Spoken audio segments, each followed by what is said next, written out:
Hay una estadística de la que casi nadie habla. De los miles de personas que se estima que han reportado contacto con extraterrestres grises, un porcentaje pequeño pero consistente nunca volvió a reportar nada. No porque dejaran de creer, no porque se retractaran, porque nunca se los volvió a ver. Casos de personas desaparecidas, sin pistas, sin cuerpos, sin explicaciones. Archivados y olvidados. Las familias que quedan atrás describen la misma secuencia de acontecimientos, las mismas luces, las mismas noches, el mismo silencio después. ¿Quiénes son los que no volvieron? Quiero empezar con un número, no un número dramático, uno silencioso. En 1992, la organización Roper, por encargo de los investigadores Bud Hopkins, David Jacobs y Ron Westrum, llevó a cabo una encuesta a casi 6.000 estadounidenses para establecer la huella demográfica de las experiencias de abducción. Sus hallazgos se publicaron en un informe titulado Experiencias personales inusuales y la conclusión provocó una onda en la comunidad investigadora que nunca ha terminado de asentarse. La encuesta sugería que entre un 1 y un 4% de la población adulta estadounidense había experimentado un conjunto de fenómenos consistente con la abducción. Esos son millones de personas, millones. Pero aquí está la parte que se aparta discretamente. La encuesta solo podía medir a los vivos. La encuesta solo podía llegar a quienes volvieron, a quienes recordaban, a quienes estaban dispuestos a hablar. No tenía ningún mecanismo, ninguno, para dar cuenta de los que se fueron y no regresaron. Esos individuos simplemente no aparecen en los datos. Son fantasmas estadísticos. Y cuanto más me adentraba en la literatura existente, más notaba que casi ningún investigador serio había intentado construir un marco para esa ausencia. ¿Por qué no? ¿Es porque los números son demasiado pequeños para importar? Pues porque los números, examinados con cuidado, sugieren algo mucho mayor de lo que nadie en el campo está preparado para abordar públicamente. Empecé a hacer llamadas, a meterme en archivos, a tirar de un hilo tras otro. Lo que encontré no era una conspiración. Era algo más silencioso y en cierto modo más perturbador. Era un patrón de omisión, de casos abiertos y cerrados discretamente, de familias a las que las autoridades locales dijeron una cosa y las agencias federales algo completamente distinto, o nada en absoluto, de informes que existían en una base de datos y no en otra, de nombres que aparecían en los círculos de investigación de abducciones y que después simplemente dejaban de aparecer, no transferidos, no refutados. No resueltos, desaparecidos. Déjame darte un caso concreto para anclar esto. En la primavera de 1978, un trabajador forestal de 31 años llamado Frank Fontaine desapareció de la localidad de Cergy-Pontoise, al noroeste de París. Su desaparición fue presenciada por dos amigos, Salomon Diaye y Jean-Pierre Prévost, que reportaron haber visto descender un haz de luz blanca intensa y, según su relato, elevar a Fontaine hacia lo que describieron como una nave luminosa y estructurada. Llamaron a la policía de inmediato. Fontaine estuvo desaparecido 7 días y volvió. Esa es la parte famosa. Ese es el caso que ocupó titulares internacionales, que fue investigado por las autoridades francesas, que estudió el GEPAN, la unidad oficial de investigación de ovnis del gobierno francés, uno de los únicos organismos gubernamentales formales de su tipo en Occidente. Fontaine regresó confundido, con lagunas en la memoria, alegando solo recuerdos fragmentados de figuras grises y entornos clínicos. Pero aquí está lo que no podía dejar de pensar. Y si no hubiera vuelto, toda la infraestructura oficial, el GEPAN, la gendarmería local, los testigos, la cronología documentada, existió porque Fontaine regresó para recorrerla. El caso es rico en evidencia precisamente porque había un sujeto al que investigar. Ahora quita al sujeto. Fontaine desaparece y sigue desaparecido. ¿Qué queda? 2 testigos con una historia extraordinaria, un informe de persona desaparecida, un haz de luz que nadie puede explicar. ¿Y cuántos de esos hay, archivados bajo desapariciones inexplicadas en los archivos de una docena de países, despojados de contexto, despojados de lo único que los haría legibles? Un testigo vivo que volvió a casa. El silencio alrededor de esta pregunta era francamente ensordecedor. Contacté con 3 investigadores distintos especializados en casos europeos de abducción. 2 declinaron comentar. Para el tercero, un académico jubilado en Lyon que pidió no ser nombrado me dijo simplemente: hay casos en mis archivos que nunca he publicado, casos donde la persona no regresó, casos donde el patrón es inconfundible, pero no hay nadie, ninguna resolución, ninguna forma de proceder sin un testigo. Se quedan en cajones. Hay una hipótesis en la investigación de abducciones que rara vez recibe la atención que merece fuera de los círculos especializados. No es el programa híbrido, no es la teoría del trabajo. Es más antigua que ambas y en cierto modo más incómoda. Es la idea de que algunos humanos son tomados no por material genético, no por trabajo, sino para estudio permanente, que un pequeño número de individuos representa, para los seres que llevan a cabo estos programas, algo análogo a lo que representa un espécimen etiquetado y conservado en un laboratorio de investigación, no un recurso, un sujeto. El investigador David Jacobs, historiador de la Universidad de Temple, que dedicó décadas a realizar sesiones de regresión hipnótica con abducidos, describió en su libro de 2015, Caminando entre nosotros, un patrón que le inquietó profundamente. Ciertos sujetos describían no una única experiencia de abducción, sino una serie continua de contactos a lo largo de toda la vida. Contactos que escalaban en intimidad y en propósito aparente con el tiempo. Describían que les mostraban niños híbridos, que les pedían interactuar con ellos, que en algunos casos se les enseñaban conductas específicas o patrones sociales que parecían diseñados para beneficiar a seres distintos de ellos mismos. Jacobs, hay que reconocérselo, estaba alarmado, no intrigado, alarmado.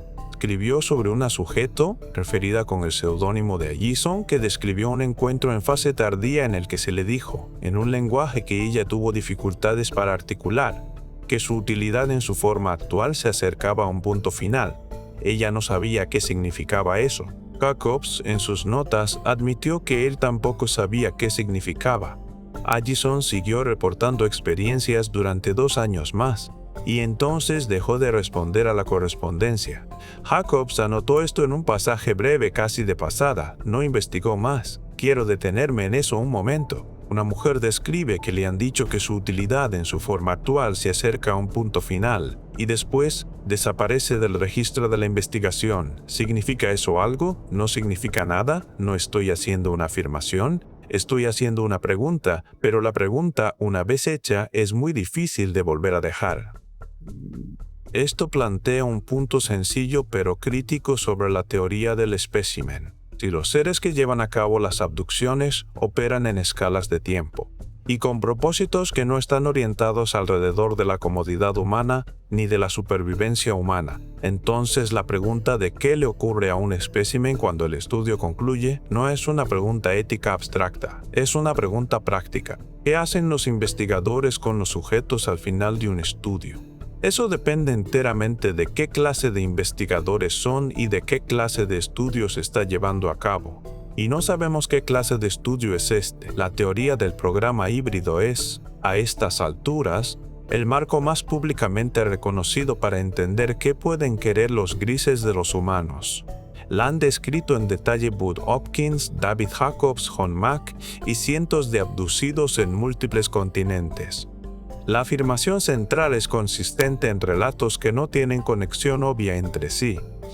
Unos seres están usando material genético humano, óvulos, esperma, posiblemente algo más sutil que cualquiera de los dos, para producir una especie híbrida, una mezcla, un puente entre dos biologías.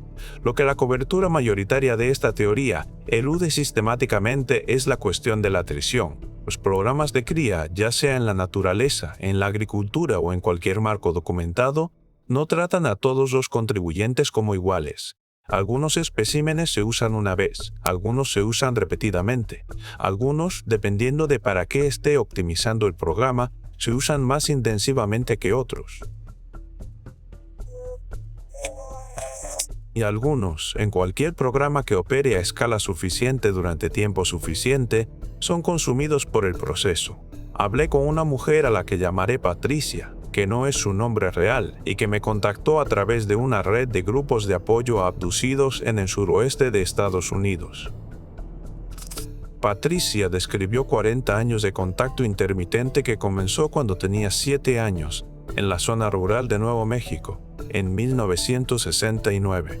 Sus experiencias seguían el patrón reconocible: parálisis, luz brillante, examen, la presencia de seres pequeños de piel gris con cabezas desproporcionadamente grandes y ojos que ella describió como agujeros. No como mirar algo, como mirar dentro de algo, pero Patricia describió además algo menos documentado habitualmente. Describió haber encontrado durante 2 experiencias distintas a individuos que no reconocía. Otros humanos, ella creía, que parecían estar en estados de pasividad profunda, no sedados, dijo, algo más fundamental que la sedación. Los describió como personas a las que habían bajado, como se baja un dial. Le preguntó a uno de ellos, un hombre de mediana edad al que calculó unos 50 años, si se encontraba bien. Me miró, me dijo, y pude ver que entendía la pregunta, pero responderla ya no parecía ser algo que él hiciera. Le pregunté a Patricia si tenía alguna sensación de si esos individuos estaban allí voluntariamente. Se rió. No con humor, voluntariamente, repitió. ¡Qué palabra tan humana! Lo que describió a continuación es algo que desde entonces he encontrado repetido, con variaciones, con detalles distintos, pero con la misma textura de fondo, en al menos otros 11 relatos de fuentes separadas en 3 países. Los individuos que ella encontró parecían estar en un estado de residencia permanente a bordo de cualquiera que fuese la nave o instalación que ella estaba experimentando. No estaban esperando volver a casa, no estaban confundidos sobre dónde estaban. Habían, al parecer, dejado de esperar algo distinto. Una vez que oyes una descripción así, empiezas a buscarla en todas partes, y entonces empiezas a encontrarla. Y una vez que la encuentras, ya no puedes desencontrarla. Hay una tercera hipótesis que recibe todavía menos atención general que la teoría del espécimen, y que existe sobre todo en los relatos de abducidos que han descrito experiencias de naturaleza claramente funcional. No examen, no procedimiento genético.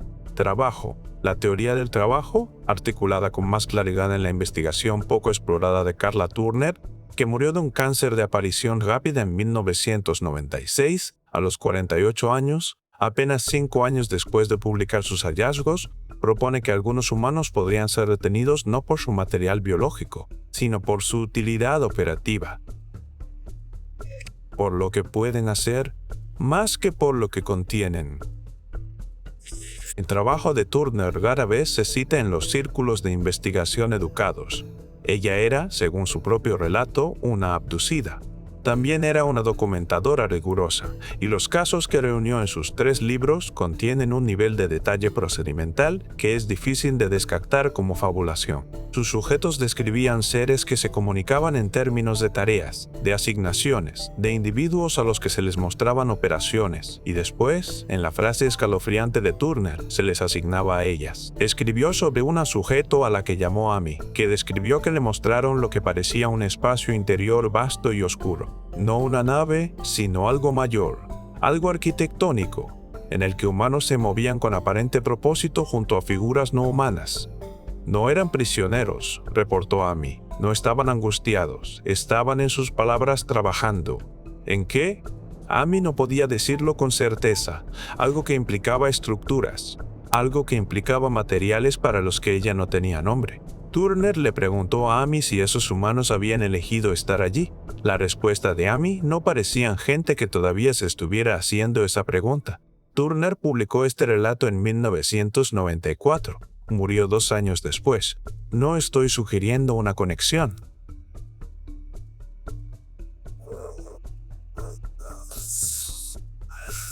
Estoy señalando el momento.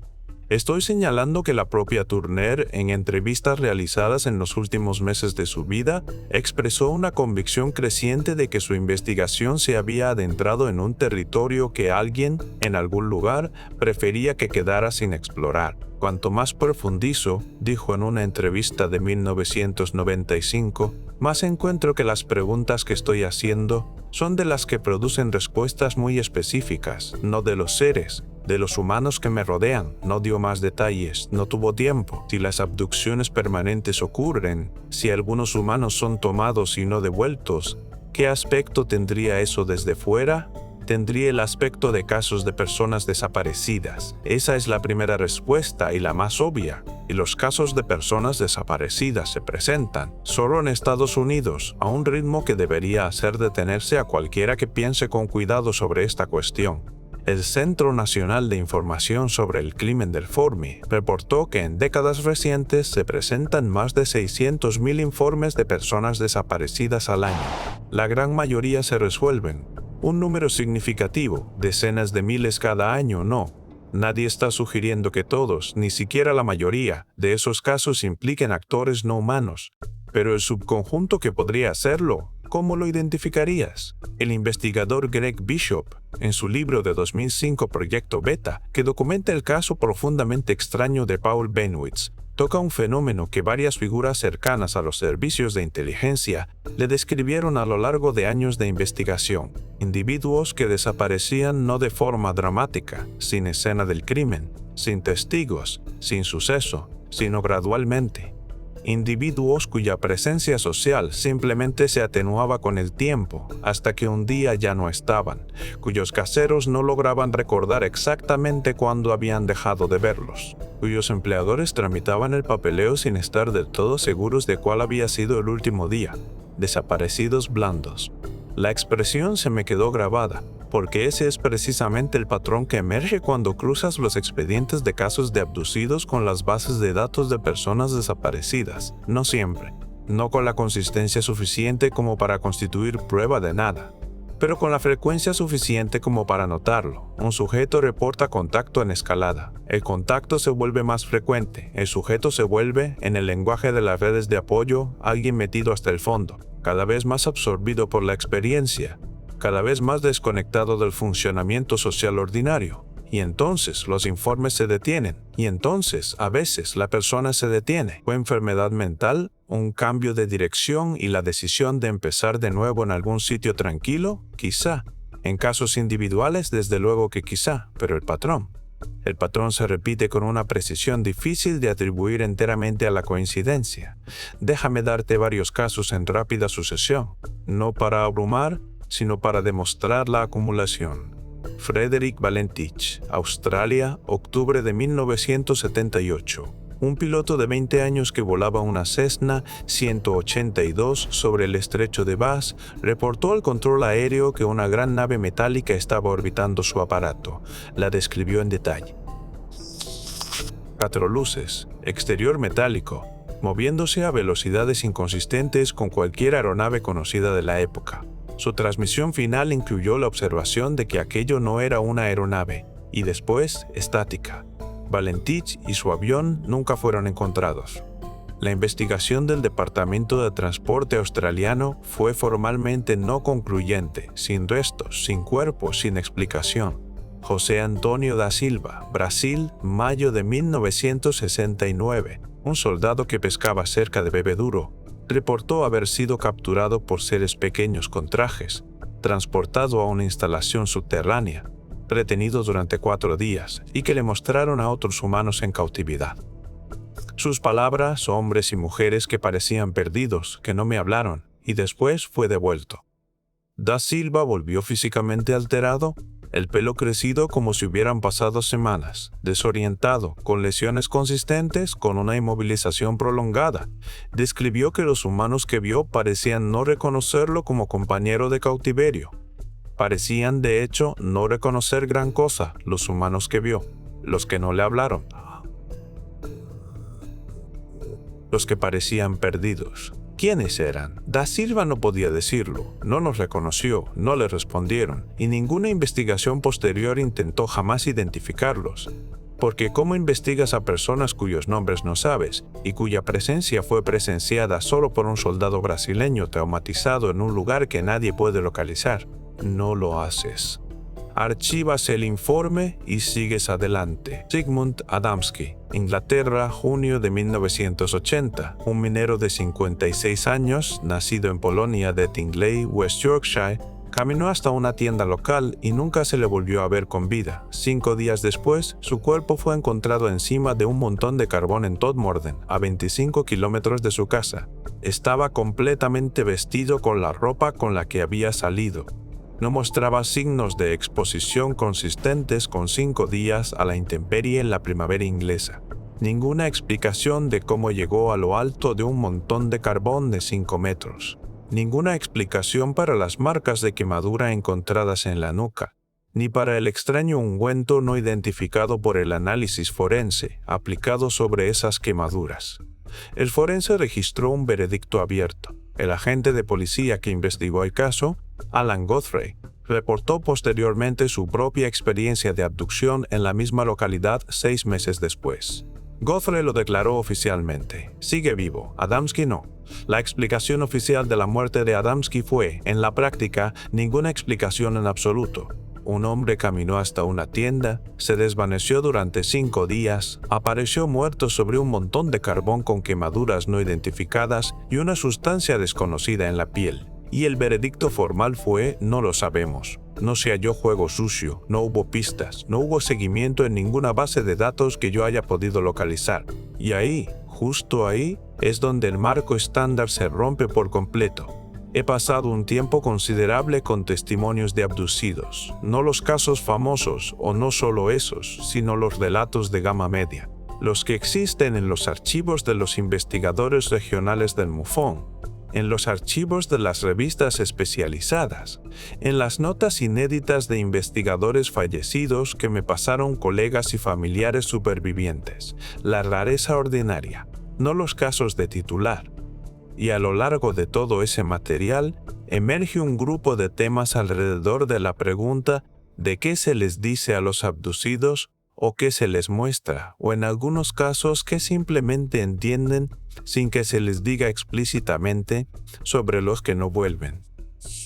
El primer tema es la finalización del propósito. Múltiples sujetos, en relatos sin conexión entre sí, describen una sensación transmitida a través de lo que describen de forma variable como telepatía, comunicación directa o simple saber inexplicable de que algunos individuos son tomados porque cumplen una función específica que requiere su presencia continuada. No su presencia continuada en la vida humana. Su presencia continuada con los seres que llevan a cabo el programa. Un hombre al que llamaré Robert, ingeniero jubilado de 63 años de las afueras de Tucson, que me contactó tras leer un artículo que publiqué en una pequeña revista de investigación en 2021, describió una experiencia de 1987 en la que, según su relato, le mostraron explícitamente a otro ser humano. Una mujer de unos 30 y tantos, calculó, tranquila, coherente, pero claramente sin esperar estar en ningún otro sitio que no fuera donde estaba. Le dijeron, y le cuesta, me dijo, describir el mecanismo de esa comunicación, que ella había elegido la función más larga. ¿Elegido? Le presioné sobre esa palabra. Es la palabra que tengo, dijo. No sé si fue su elección en el sentido en que nosotros lo diríamos. No sé si la palabra significa lo mismo en el contexto que ellos estuvieran usando. Pero elegido es la palabra que viene cuando intento traducirlo. La función más larga. No sé qué significa eso. No estoy seguro de que los seres que aparentemente la usaron quisieran decir lo que nosotros querríamos decir. Pero desde entonces he encontrado variantes de esa frase, o más bien de ese concepto, vestidas con lenguaje distinto, en otros 4 relatos de fuentes separadas, el papel extendido, el trabajo más profundo, los que se quedaron, los que fueron hasta el final. Palabras distintas.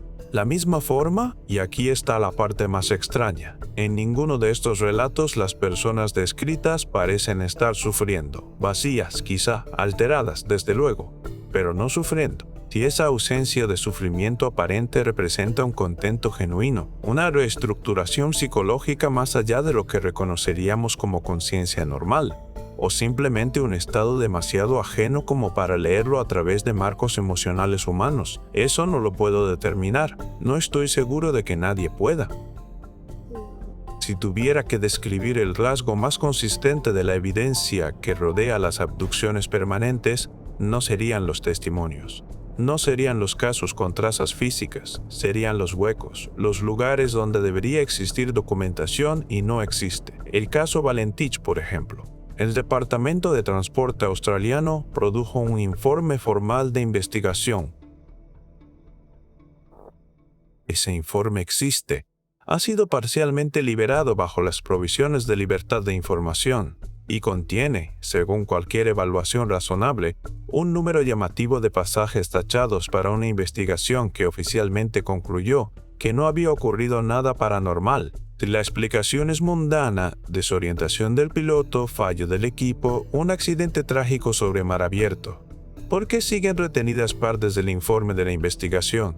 ¿Qué explicación mundana requiere clasificación? La posición oficial se desmorona aquí. En GEPAN, la oficina de ovnis del gobierno francés produjo archivos extensos durante su periodo operativo, de 1977 a 1988.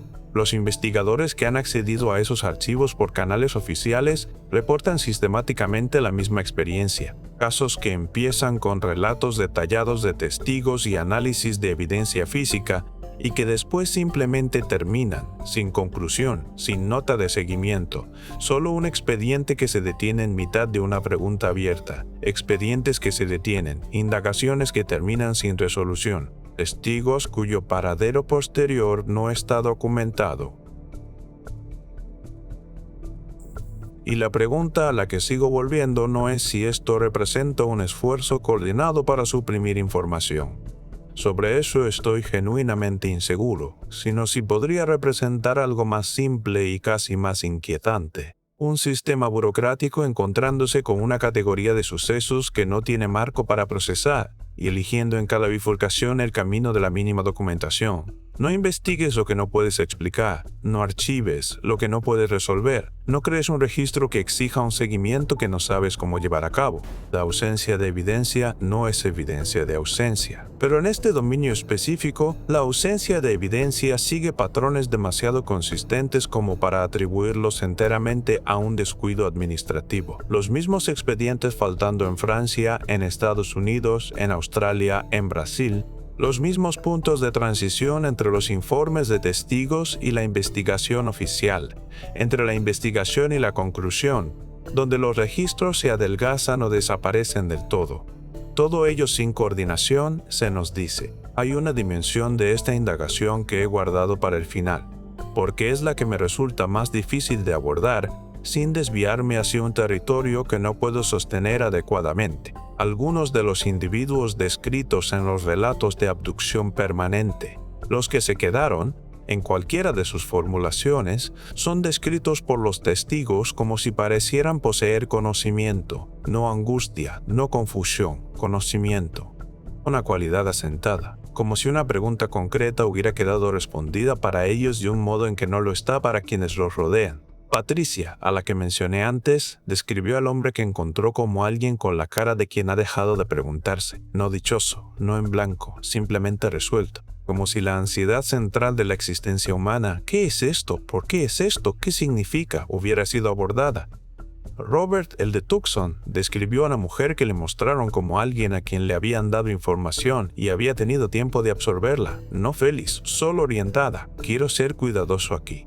No estoy sugiriendo que la abducción permanente sea un privilegio espiritual. No estoy sugiriendo que quienes no volvieron estén mejor. Genuinamente no lo sé, y tampoco lo sabe nadie con quien haya hablado. Pero la consistencia de esta descripción entre testigos sin conexión entre sí plantea una pregunta que me resulta genuinamente inquietante. Y si algunos de los que fueron tomados están, en cualquier sentido que sea posible bajo estas circunstancias, aprendiendo algo, no sometidos a algo, aprendiendo, a escala de lo que una inteligencia extraterrestre podría saber sobre física, sobre conciencia, sobre la naturaleza de la existencia, sobre qué ocurre cuando la vida biológica concluye, es, si te tomas la premisa en serio, potencialmente tan vasta que no se corresponde con los marcos humanos de conocimiento. Si los abducidos humanos están, en algunos casos, siendo retenidos no como especímenes ni como trabajadores, sino como estudiantes, o más bien como sujetos de un proceso educativo tan ajeno a nuestra comprensión que la palabra estudiante apenas empieza a describirlo, entonces, ¿qué están aprendiendo? Y esto es lo que no puedo dejar de pensar. No tenemos nada de ello, lo que sea que les hayan mostrado, lo que sea que se haya transferido a quienes se quedaron, Lo que sea que se haya acumulado a lo largo de décadas, potencialmente siglos, si este programa precede a la era moderna de las abducciones, por seres humanos que entraron en alguna forma de contacto permanente con una inteligencia no humana, no tenemos nada de ello.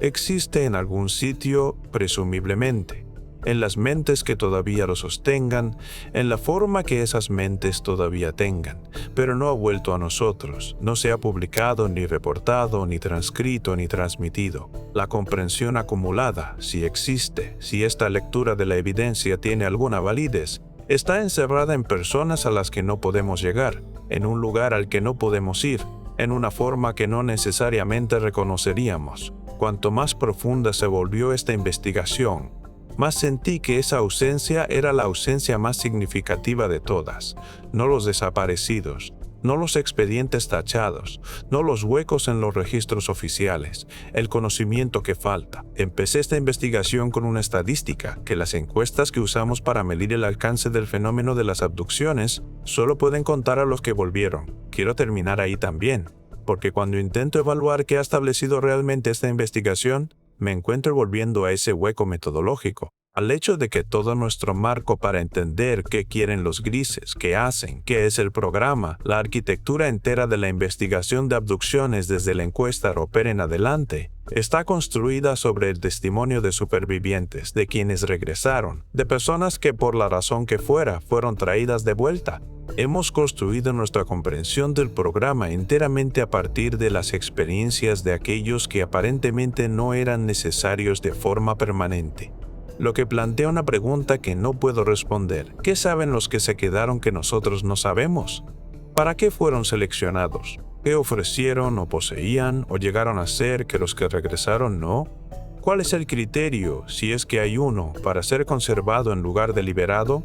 ¿Es una cualidad de la mente? ¿Una característica biológica? ¿Una función que pueden desempeñar? ¿Una pregunta que hicieron en el momento adecuado y de la manera adecuada? ¿Es algo que eligieron en el sentido atenuado que esa palabra pueda tener aquí?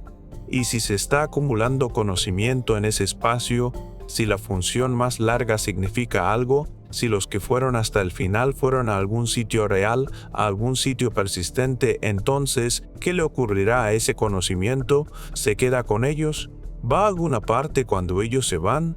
¿Les pertenece a ellos o a los seres que se los llevaron? ¿O a algo para lo que ninguno de nosotros tiene categoría? No lo sé, no puedo saberlo. La investigación no llega hasta ahí, pero me descubro pensando en un archivador en Lyon, en expedientes que se quedan en cajones, en casos abiertos y jamás resueltos, en una mujer llamada Allison que dejó de responder a la correspondencia, en un hombre sobre un montón de carbón en Todmorden con quemaduras en la nuca y una sustancia en la piel que ningún laboratorio forense pudo identificar, en la última transmisión de un piloto sobre el estrecho de Bass y el silencio que la siguió, en un soldado en Brasil describiendo a personas que habían dejado de hacerse preguntas, en un ingeniero jubilado en Tucson diciendo elegido y deteniéndose ahí, porque era la única palabra que tenía, en todas las cosas que no están en ninguna base de datos, en las caras extrañamente serenas, en los que según todo lo que podemos reconstruir a partir de quienes regresaron, no parecían querer marcharse.